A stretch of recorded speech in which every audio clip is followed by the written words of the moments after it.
Let's see. I recently quit the most toxic job I've ever had in my life. How do I explain that? Oh, I love that question, Nikki. Okay.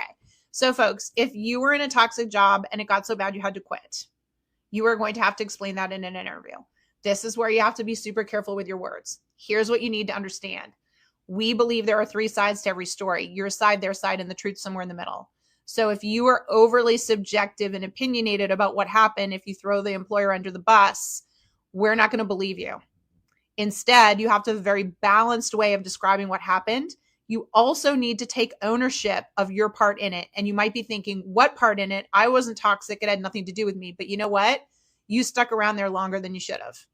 So you need to own that. That's what you need to own in that process. I would also say that you made the mistake and you didn't know at the time, but you know now. Again, this is called a moment of accountability, of not looking for a new job sooner so that it got to the point that you had to up and quit.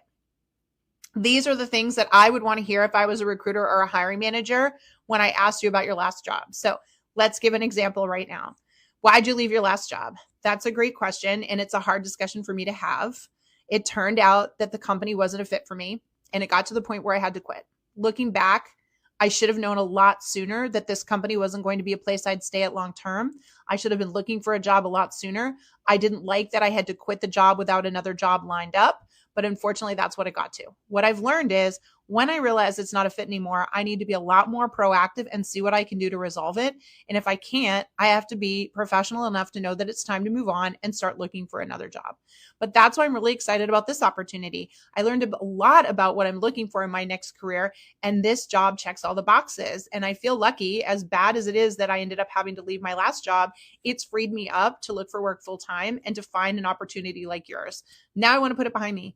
I just want to get a new job and prove to that employer that I can exceed expectations because I want to be someplace for a really long time.